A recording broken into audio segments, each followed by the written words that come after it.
like our kids, how do they afford houses? So that solution is really going to start to look like multi-generational. But as fathers ourselves, I don't want my kids living with me per se forever.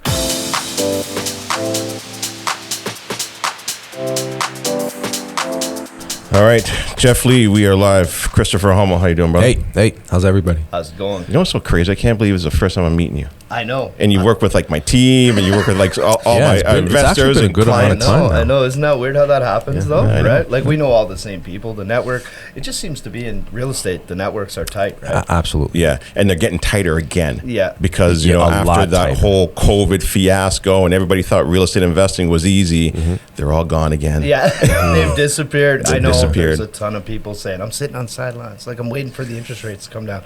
Yeah. You know what I find interesting, too, excuse me, is the interest rates. Like, when interest rates come down, then house prices go up. When interest rates go up, house prices go down.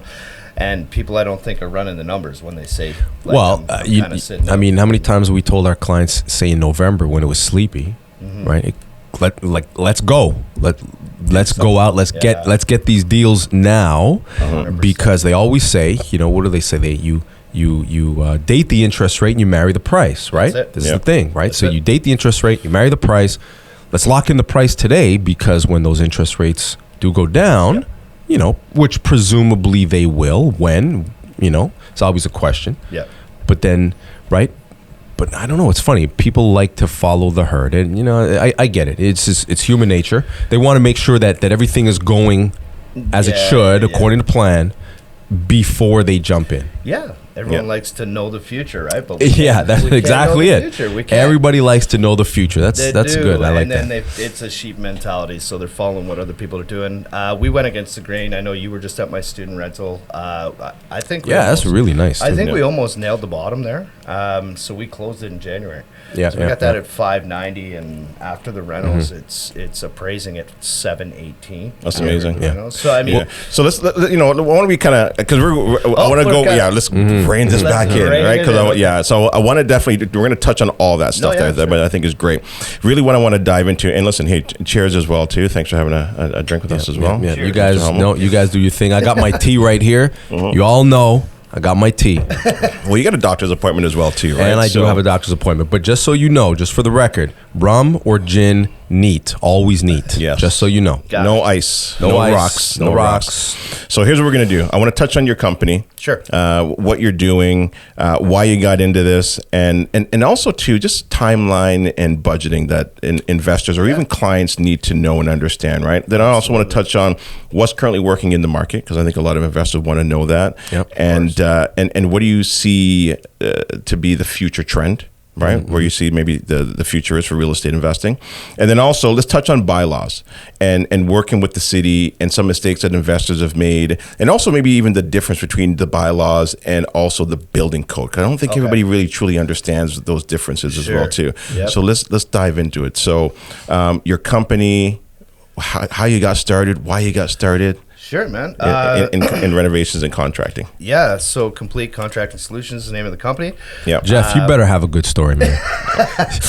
Make something up. I got a little for you. All right, good. Okay, so second generation contractor. My old man spent a lot of his life in warehousing and stuff, but then he purchased the company off of his brother. He didn't want to do what he was doing anymore. Made that career shift. Got into the contracting when I was pretty young. And I kind of joined up with him doing the contracting stuff. So I'm 20 plus years in the industry now, and I worked with him for a long time. Those conversations, father, son, he told me, at one point you're going to take over the business, and God love my old man, but he's a stubborn man. He's still doing it today on the tools. Yeah, I get you a little closer to that mic too. Sorry, buddy. And he wasn't really gonna hand off the company. And I just, getting a little older, I want to do my own thing. So we had the conversation, man. He was completely understanding of that. At the time when I started the company, I was getting into investing as well personally. So I quickly kind of merged the two. In my network of investors with my contracting company, started taking on projects for investors a lot. And then if you fast forward a couple years into the business, we literally focused just on the investors. Things were getting crazy with COVID. Everybody was getting free money pretty much and wanted to do projects. So we focused on the investors. I really like dealing with the investors since that's, a passion of mine as well. So I love to help the investors get their projects done and be more profitable in what they do. Right. How do you find, what do you find the differences between the investors, say, and just, general client?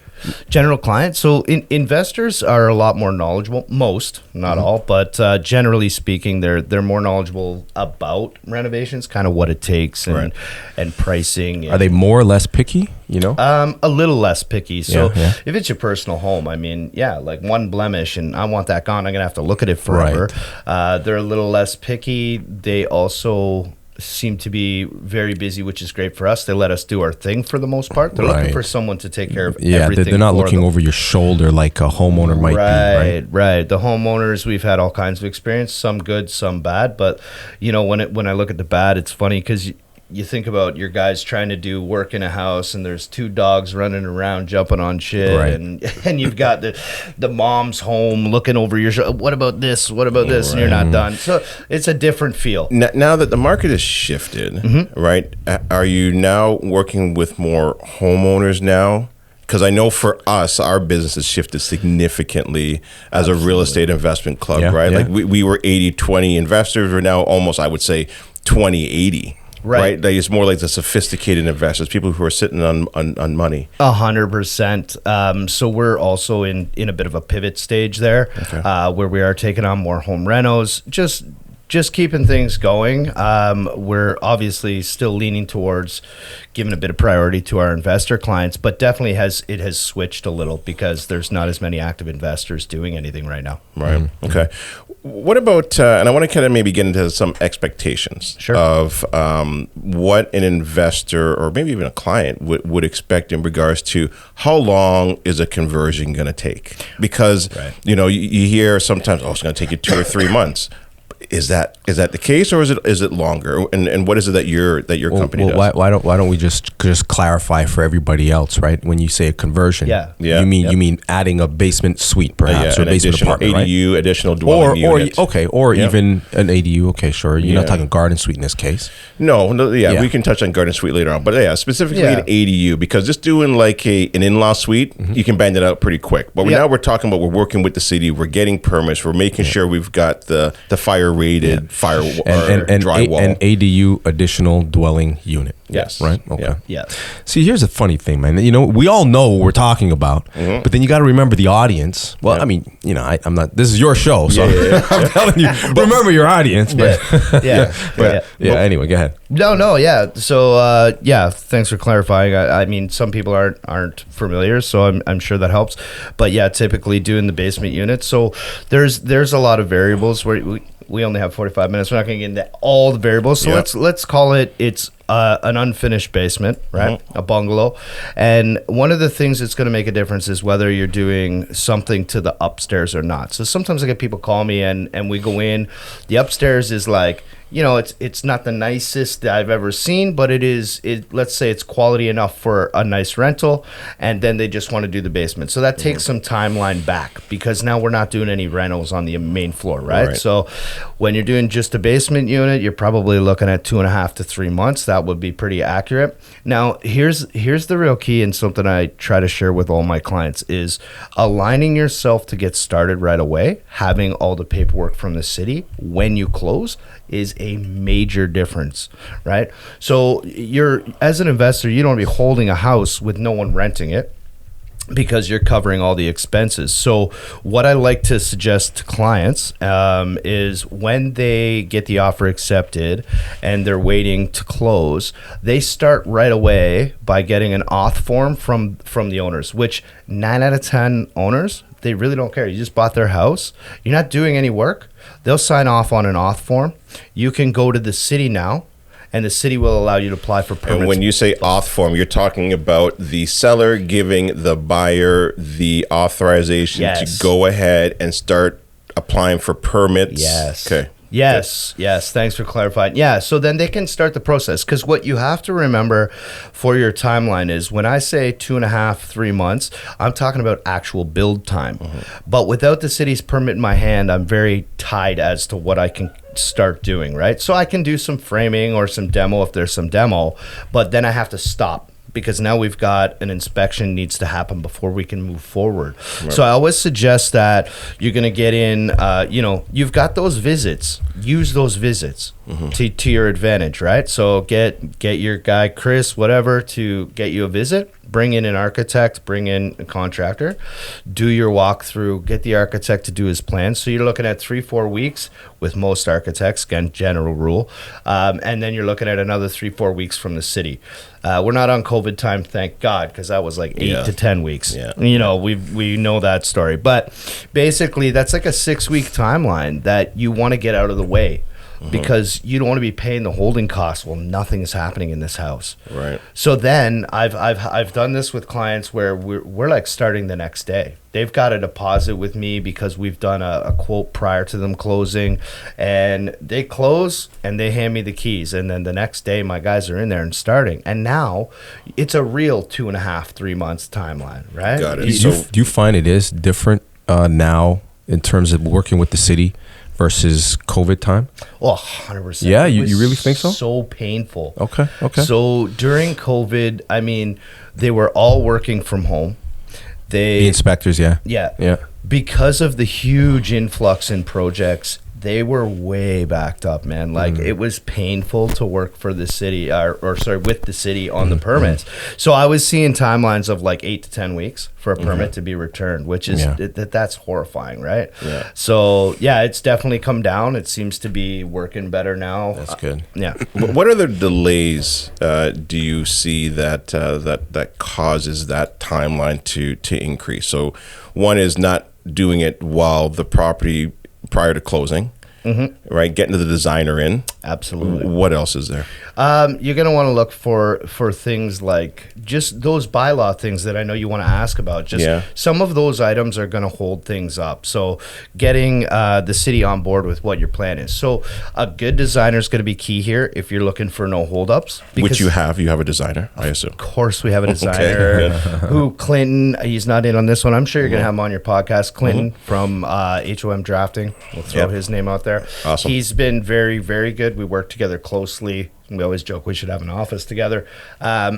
He's been very good turnaround time and knows exactly what the city wants. So compare that to a designer who maybe, and some of my clients, they're from out of town. So let's say they invest in Peterborough.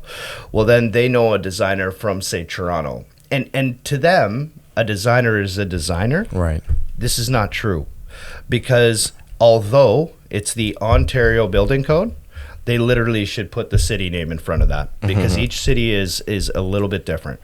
Nuances, they read into it different. The context of the OBC.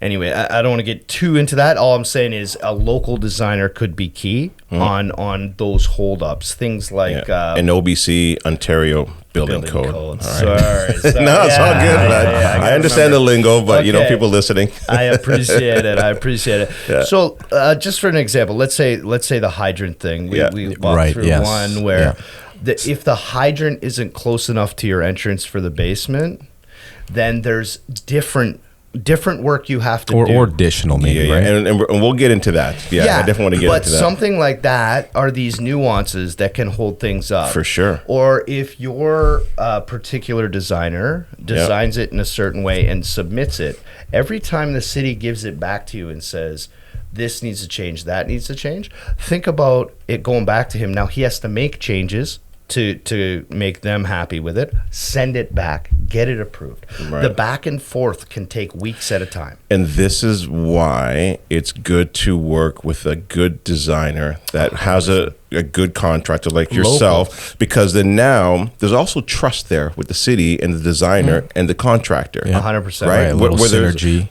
Where there's probably almost not as, I don't know if I can even say this, but oversight. Yeah. No, you're right. Yeah, You're because right. there's more of a level of trust. They've seen your work. They know what you do. Okay, go ahead, do what you got to do. 100%. But they're still doing the inspections, of course. Of course they are. But Right. this is you're bang on. It's unspoken, but it happens.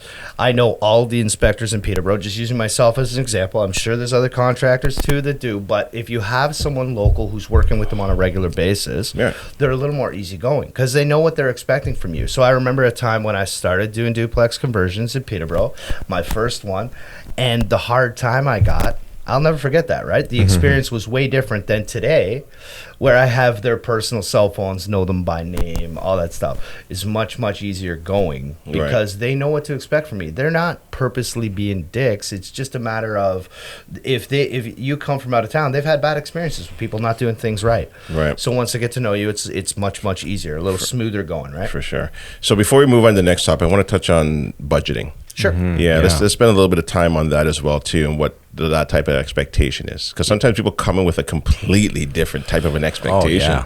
Oh yeah. All right. Yeah, we should preface that a little bit. So Jeff, I want my basement done. 20 G's.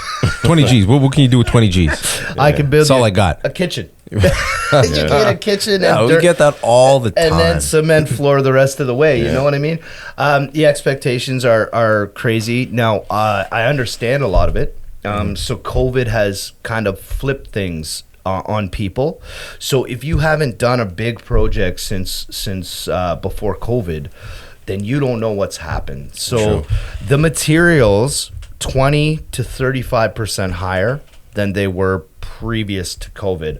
And the big mistake I find that a lot of clients are doing is there was this thing, I'll call it a trend.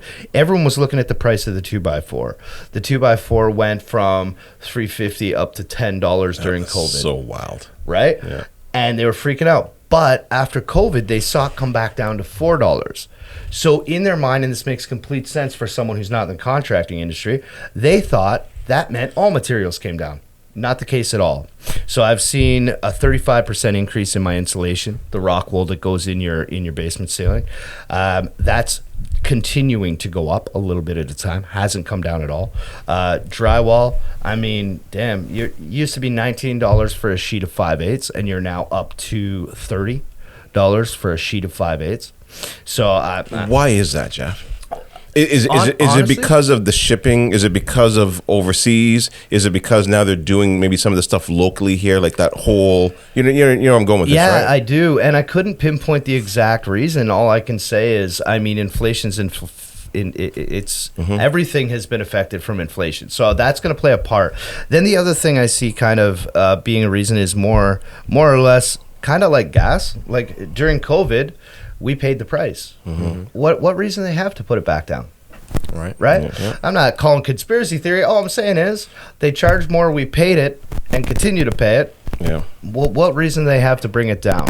Yeah. So that's kind of where we sit with materials, which has really pushed pricing up. Like I haven't changed my pricing in a few years, yet I know comparing estimates that I'm a lot higher than I used to be for a basement conversion or an in-law suite, and I hate being that high, but I have to cover costs, man. It's just business, right? And it's the labor as well too. And I think sometimes people forget to add that labor cost. And labor's gone up a little. Like people, because of inflation, you're paying guys a little more. So my guys have got a couple of raises, nothing serious, but you got to pay skilled guys. Yeah, you got to pay your people, right? Well, yeah. If they don't get paid, you don't get good guys, right? Yeah, for sure. So having skilled guys is important, and yeah, it does affect costs, but I've definitely seen a huge increase anyway. So to get back to the pricing, I mean, yeah, you could put a square foot price on just about anything, but it's always just a general rule of thumb. It's never like that's the number that's going to work. Right. But you could be 100 to 150 a square foot in a basement apartment. And when I say basement apartment, I mean that's illegal. Yep. So that's kitchen, bathroom, finished, fire rating, all of the, you got to remember the trades have fire rated items as well that are a lot more, there's a lot more to it than if it was an in-law suite. Yeah. So typically you could see a legal suite costing from 100 to 120, whereas if it's like, let's say it's an in-law suite, it's more like 60 to 80. Got it. Right. And That's kind of the comparison. It's a big jump when you get to a legal suite. Yeah, 100%. Okay, listen, let's switch gears. I want to get into what's currently working in the market and maybe some future trends. I want to touch on flipping. I want to touch on duplex conversions, student rentals, garden suites. Let's spend a little bit of time on flipping. You know, and you're obviously working with clients. I don't know if you have anybody right now looking at flipping, but well, you always got somebody who's looking. Yeah, you know, it's just a matter of are they actually going to do it or not, right? But anyway, I like this the direction, because with that, what I wanted to know as a contractor for you guys, and at least for me, I think intuitively would make sense. Do you come in first? Or does the designer come in first and you quote off of the designs? That's a great question, and one that I've answered way more times than I can count. Yep. So here's the thing. I work it two ways. I try to accommodate people. So the design, without the design from the designer, technically I couldn't give you an accurate price on the estimate, because I have to have all of the work, the scope, which comes off of his plans, right? So accurate pricing he has to come first for an accurate price. Now, what I've over the years learned to do, because I understand, as an investor, I understand I need to work with some investors on what they need done. So while they're waiting for the plans, what I sometimes do is give a ballpark. Right. My ballpark, over the years, I've got a system, I'm pretty close, say 15%. Give or take within the price. This allows my clients to go, okay, I understand and I think that's reasonable. Let's book you, give a deposit, and get in my schedule so that you have your spot, and then we adjust and fine tune that budget later. That avoids waiting for the architect, and I always leave that up to my clients. There's no pressure there. If they want to book, I just let them know ahead of time, hey, we're booked to here, I know your closing is here, so if we wait for the architect and then I quote, I may not be able to give you the spot you want. So that's completely their option, but that's how it works. And definitely I have to have his design, so he's the first call. Okay, perfect. So is flipping working right now in this market? What are you seeing from your clients? Okay, so I'm seeing interest going up on flipping, and I have a lot of people ask me this because I'm a contractor, right? I'm seeing more of my network, the investors in my network, starting to do more flipping. Personally, I had banned flipping from my mind for a little bit with the unsurety of the market, the interest rates, stuff like that. At this point, I'm feeling a little more secure about the market and the interest rates, because it's more stable now. Flat, like you don't feel like interest rates are going to go. I mean, again, we don't know, but when it's a little more stable. Yeah, stable. You're buying a shitty home and you're bringing it up. right. And if during that time you get that event where we peak in interest rates, that's really going to hurt your resale. So that's where I was banned from it myself, personal rule. Now I'm a little more comfortable, and I would say that I would do flips personally. And then I'm having more interest from contacts, people asking me if I want to partner on some flips or what I think about flips. So I think the interest is starting to go up, and I think I personally know a couple people doing some that are making some money. Right. So one of the key items there on that is that this might be a good time to get homes at a discount. For sure. On the way in makes you money, gives you more of a spread, and allows you to be a little more safe and secure in that flipping. Because you can put some conditions in, you can take your time, you can negotiate. So Chris, you got to send an email to everybody now. Like I said, well, okay, so that's a check mark of yes, flipping, and I think that makes sense. And let's hear from Chris, like, am I right? Like, this is a good time to get a decent discount or a price on a home. Yeah, and there are some good deals. There are some good discounts, certainly. And don't forget, there's still a lot of people that are hurting. So you can still get some good properties.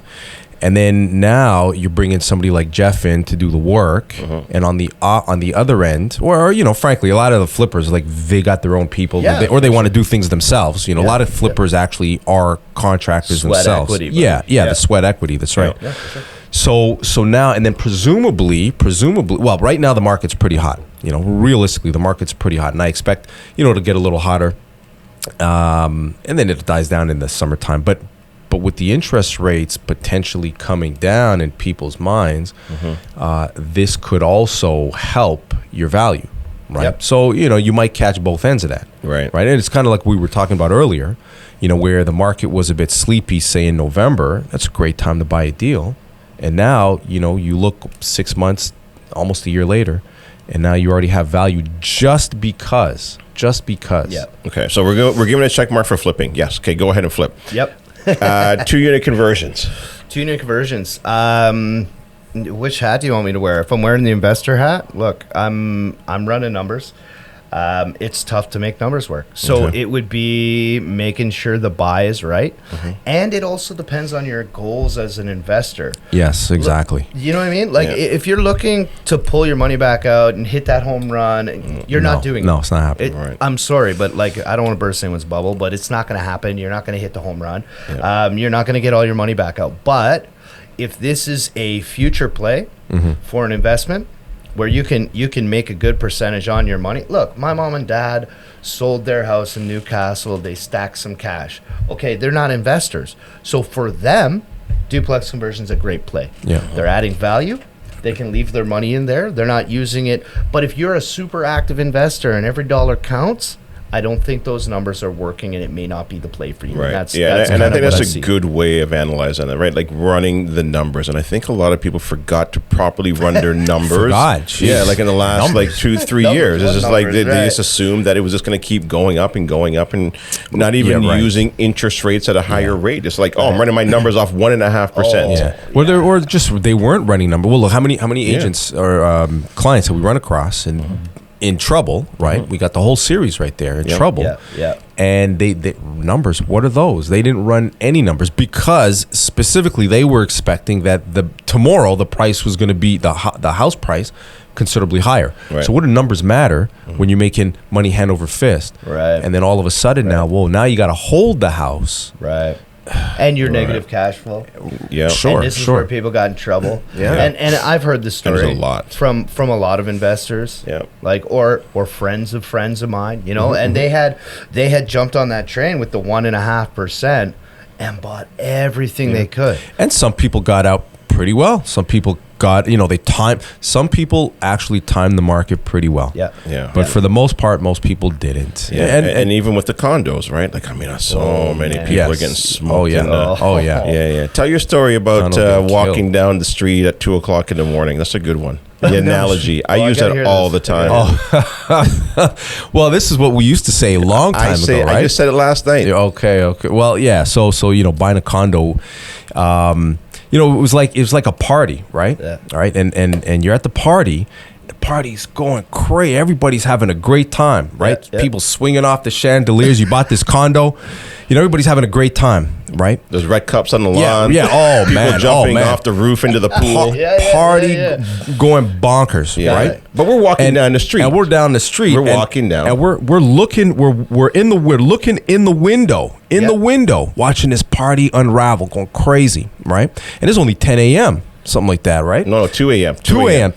Okay. Well, here's the problem. The problem was always that as live as that party looked, 2 a.m., when we have no clue when the cops are showing up. Right? And that's when the whole thing shuts down. Right. Because you know the cops are coming. You know the cops are coming, right? But you're desperate. You want to get in that party. Yeah. Right? But you know the cops are coming. So and that's the thing. A lot of people caught in the party. Right. When the cops showed up. And that was the condo. Right. Yeah. And then they're calling all their friends and they're calling their auntie. Yeah. And auntie hasn't put her dancing shoes on in like years. And all of a sudden auntie's showing up at like 2 a.m. You're to party. You're right. Yeah. You're right. That's a great, I love that. That's a great analogy. Yeah. And I know some people in the business of selling condos, and man, wow, what a story, right? Like these condos went like hotcakes. And the tough thing is that they bought them for $700,000-800,000, and now they're like 100 to 200,000 less. Yeah, it's crazy. I just had lunch with a lawyer yesterday, and they were talking about a client that they bought this one condo for like 1.4, almost 5. It's now worth 900,000, like almost half a million. And what are you doing with that? What are you gonna do? Yeah. Nothing. What are you gonna People do? are walking away. Yeah. They're leaving their deposits. They're Yeah. selling at like $300,000 discounts. Yeah, and for just sure. losing their shirt over and over again. Yeah. Let's dive into student rentals. Okay, so duplex conversion.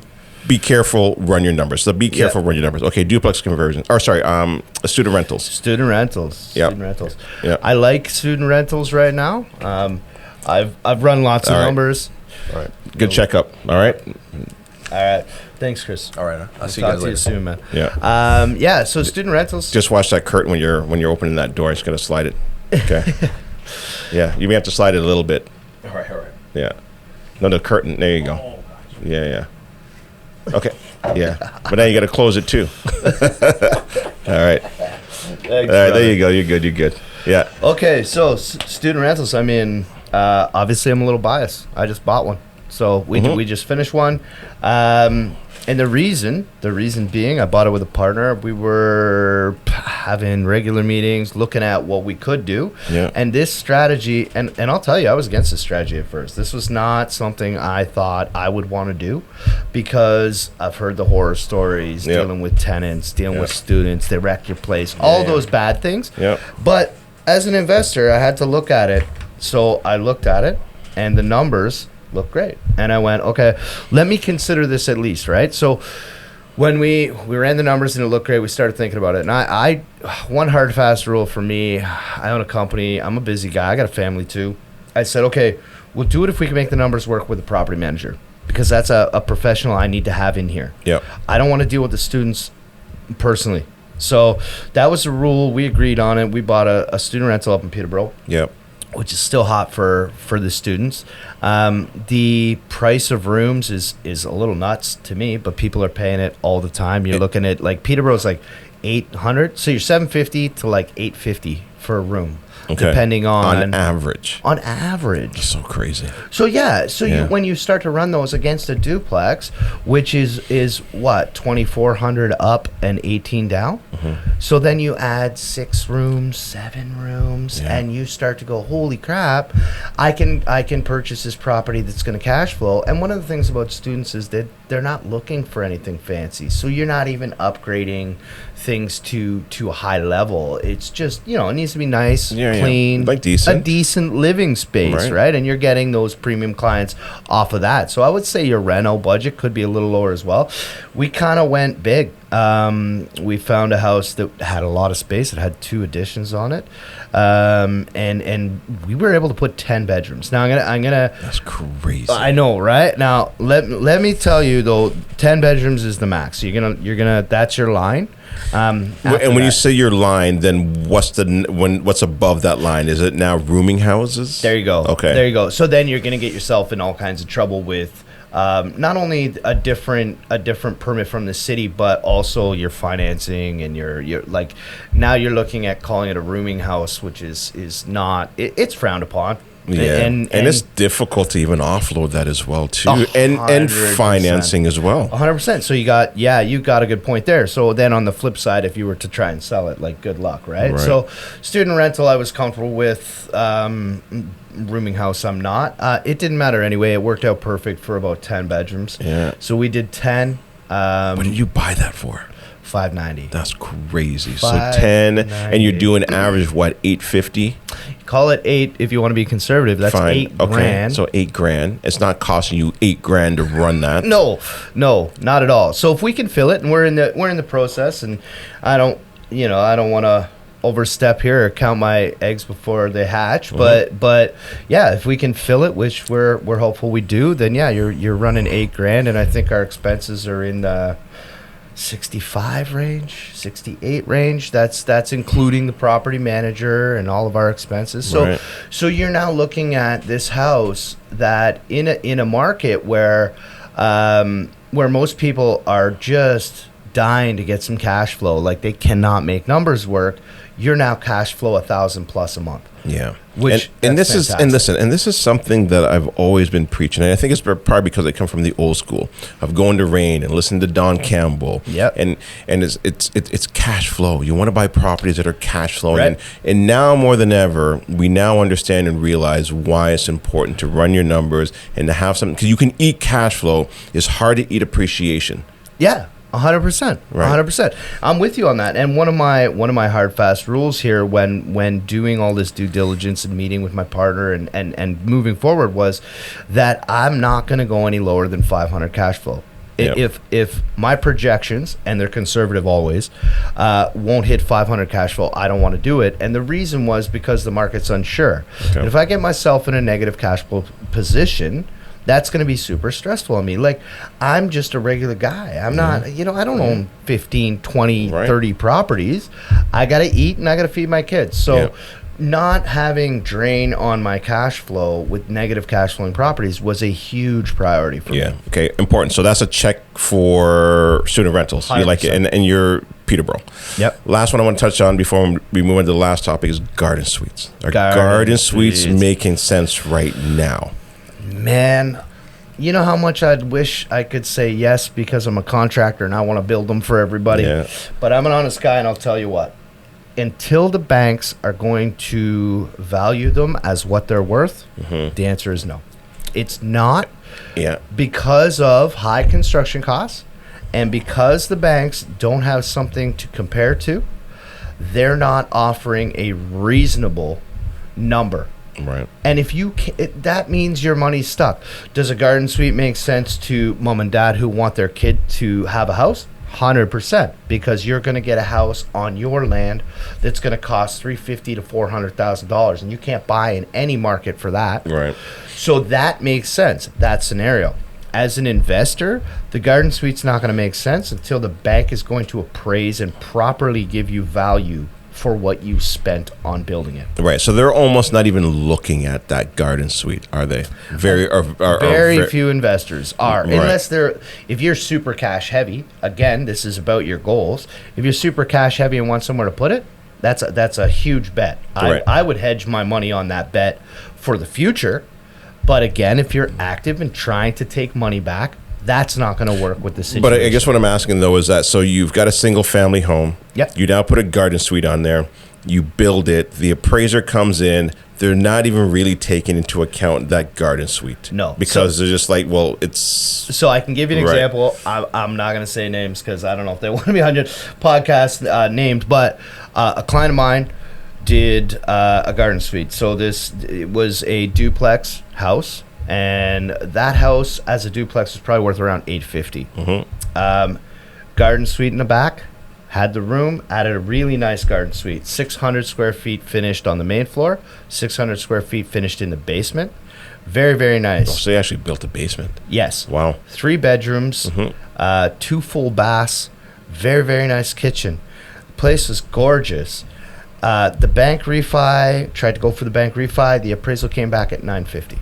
So only $100,000 more, and they put how much in? $400,000. Yeah. Okay. So that's where if you actively want to keep using your money, that play's not working. Okay. And I'm just being honest. No, but at the end that. of the day, again, I see it working for mom and dad, for multi-generational. There is those clients that's going to be a great solution. Right. Rather than their kids trying to buy a house. Yeah, no, I agree with that. And, my kids are a little bit older as well, too. And that's something that we're kind of taking a look at now is that, hey, dude, listen, man, it's difficult for these kids to buy homes now. And I've talked about this before is that listen, we live in a world-class city now. Yep. It would be like going to Manhattan and saying, this is unfair. Why can't I buy in Manhattan? This is where Toronto is going. Yeah. It's just going there. Oh, yeah. Now, the unfortunate part is that the families that are trying to get into the market today that want to stay closer to the city, their kids, when they have kids later on in life, to be like, oh, well, it was real, Grandpa was able to buy a home close to Toronto. But it's because they're going through this transition. Yeah. They feel like they're getting pinched out, so I get it. Yep. And I was trying to understand. I was like, okay, that makes sense. I understand. Exactly. You're just in a world-class city. If you go to Belleville, or if you go, north of Peterborough. Yep. Hey, no problem. Go to Lakefield. Go to Halliburton. And you're seeing a huge trend. Like Belleville's heating up because there's a lot of people going out that way. Yeah. And I don't blame anybody. I mean, God, look at the cost of living and the cost of houses. If you're here where we are, right?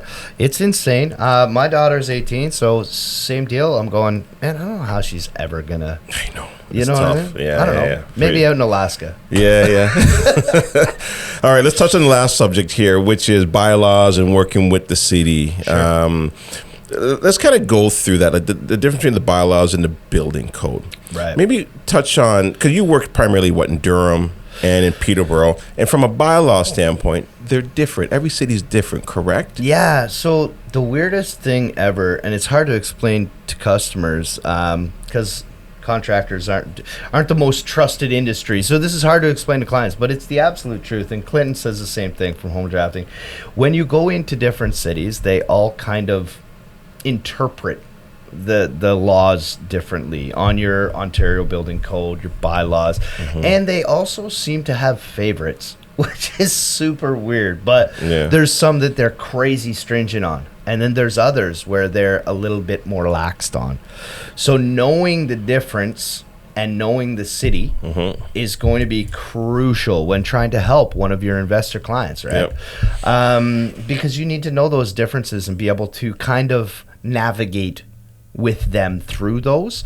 We do it all the time. I mean, Peterborough's got they're crazy about this hydrant thing. Like if you're 2 feet too far from a hydrant, they're now making you put in a sprinkler system. I've seen that. Come on, man. 15 grand for a sprinkler system because you're 2 feet further than the bylaw. Okay, so that's good to know then. So at least now for an investor, when they're looking to buy a property in Peterborough, make sure. Watch your hydrant. Yeah, and what is that distance, you know? Oof, not off the top of my head. But that's fine, though. So that's something, though, to pay attention to when you're going out with your 100%. realtor. Yeah, 100%. Watching where that hydrant is, and it's in relation to the basement suite. That is going to be the problem usually.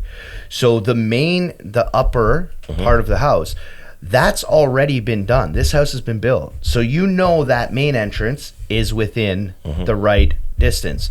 But most times when you look at a duplex, they got that back entrance or that side entrance or seen them through the garage. That's now a further distance. Okay. So that's the distance you're paying attention to. Okay, got it. So let's touch on, what do you want to do? Let's touch on Peterborough first. What are some of the main bylaws that you got to pay attention to when you're going out with your realtor? Okay. Or you're going out by yourself, because you can obviously represent yourself as well too. Sure you can. What are you looking for? Like drive? Like if you're going to do a conversion or a 2-unit, what are you looking for? So bylaws usually have to do with your parking. So you're going to be looking at a duplex is going to have 3 parking spaces. I believe they're still allowing it in tandem, meaning one behind the other. So that could be the long driveway, or you're looking for, obviously for the tenant, I just want to throw this in there. Obviously for the tenants, this is a lot more convenient if they don't have to park behind each other. However, you can do tandem in Peterborough. Yeah, you can do tandem. That hydrant thing, they're crazy about. So always watch that the hydrant is within.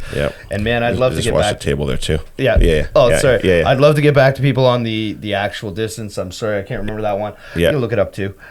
So driveway, ceiling height. Ceiling height. What do you need? Okay. This is an interesting one. It is. So glad you asked me this. So in Peterborough, they've actually been more relaxed about the ceiling height. So I've been bitching for years, to be honest with you, that I don't know anyone who's 6'5" who lives in a basement apartment.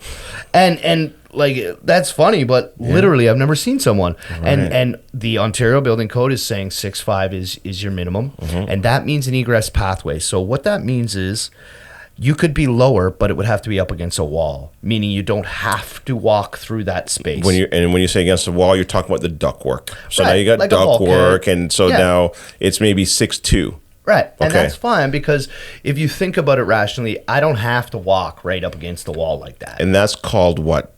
Egress. Egress pathway. And what does that mean? So what it means is your walking path throughout this apartment. And so that's what has to be 6'5". So you'll typically see, one of the biggest problems I see is in a basement, they have that beam in the middle.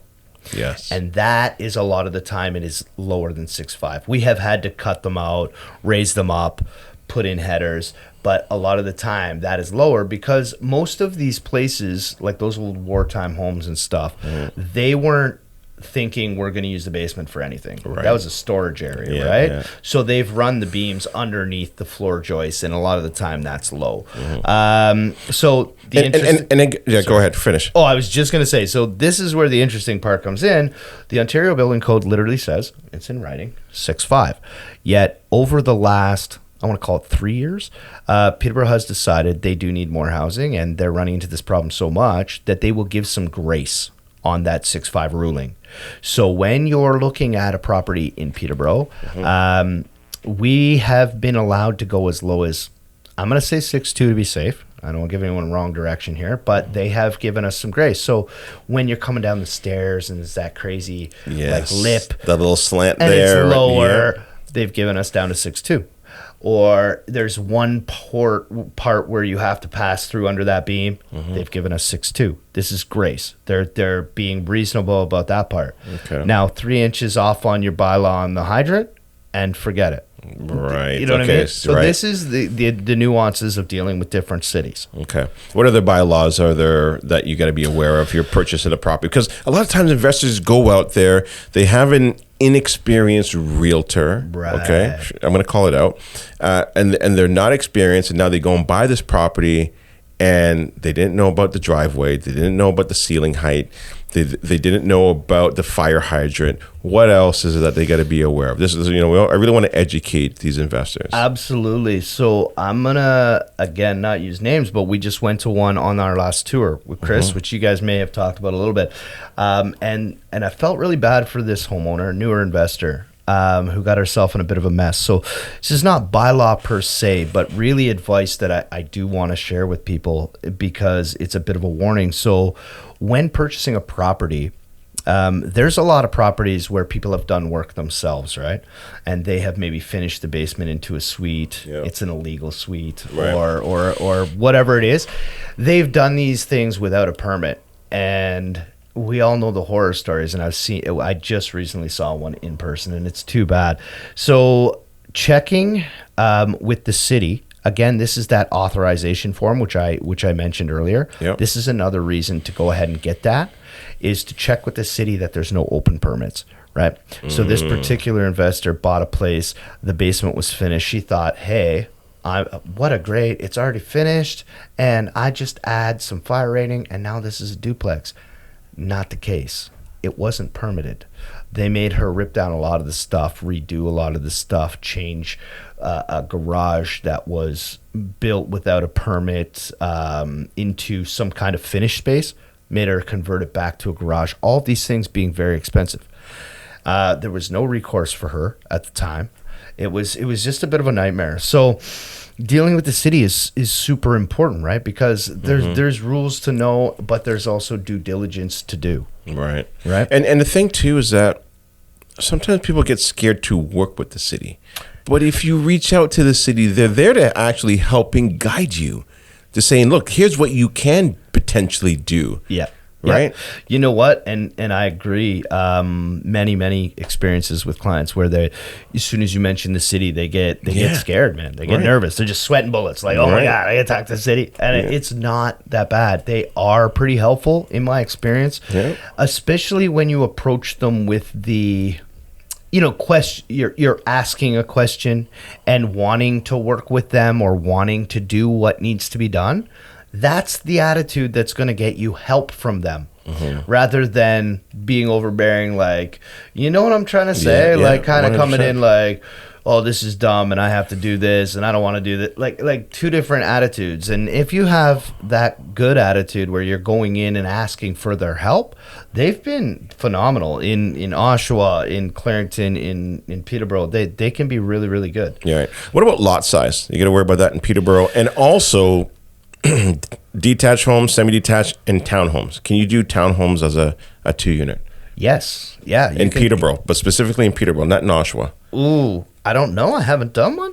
Yeah. Is that a? I don't think you can do it in Oshawa in a townhouse. I don't believe so. I don't know for sure.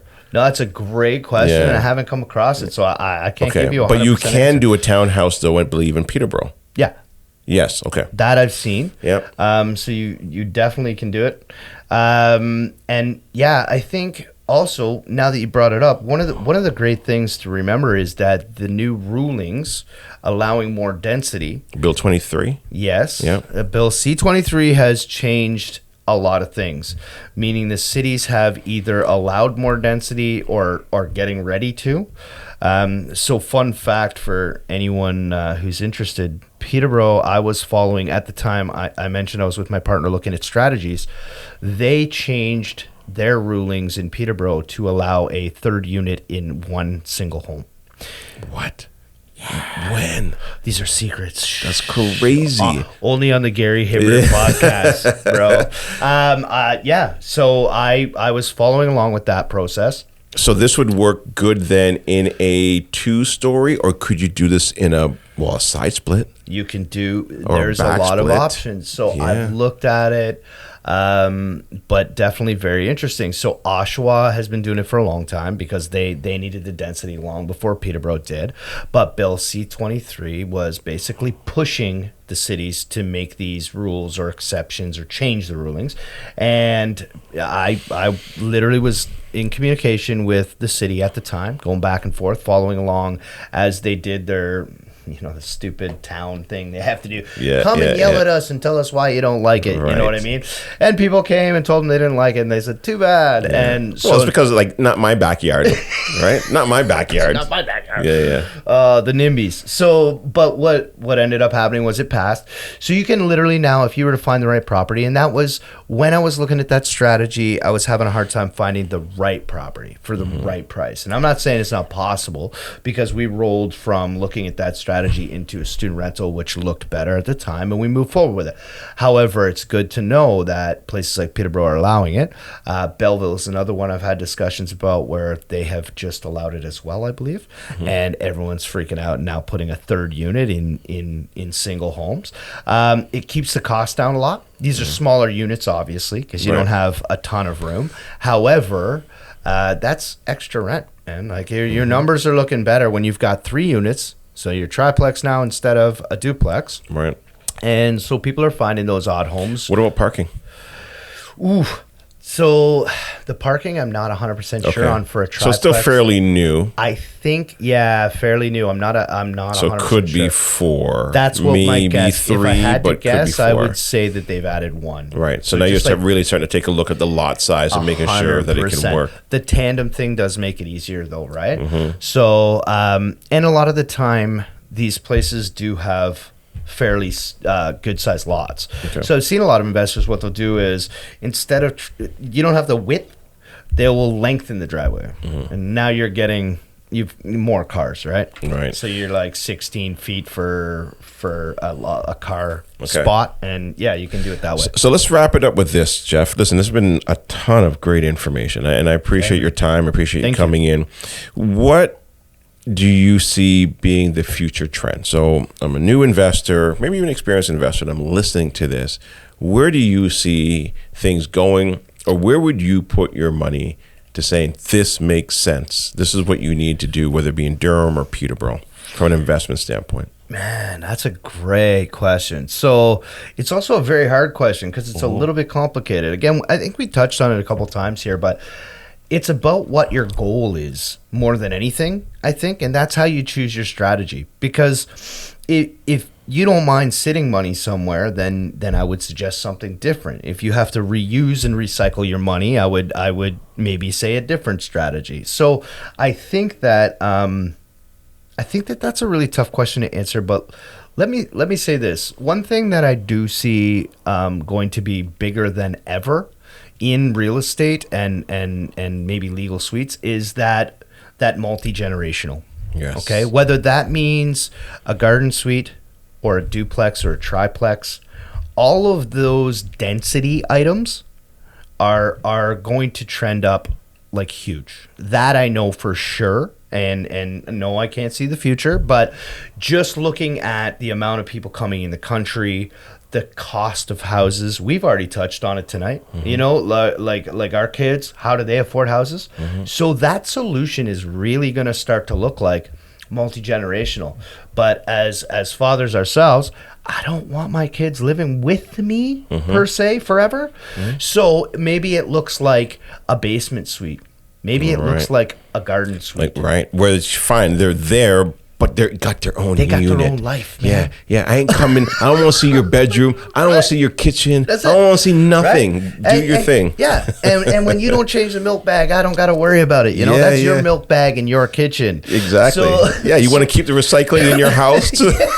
Go ahead, man. That's it, man. Garbage day is this day. Yeah, that's right. Sticky cans and all of that. But that's, I think, going to be huge, not just for already Canadians, but we know that the immigration is really, really high, and they have a long history of doing multi-generational. So if you put that together with massive high house prices and our kids not being able to afford housing, I think, to me, that makes sense that is going to explode. So I 100% agree with you, Jeff. Yeah. That's something that myself, my wife, we're looking at right now. Yeah. My son's recently moved out.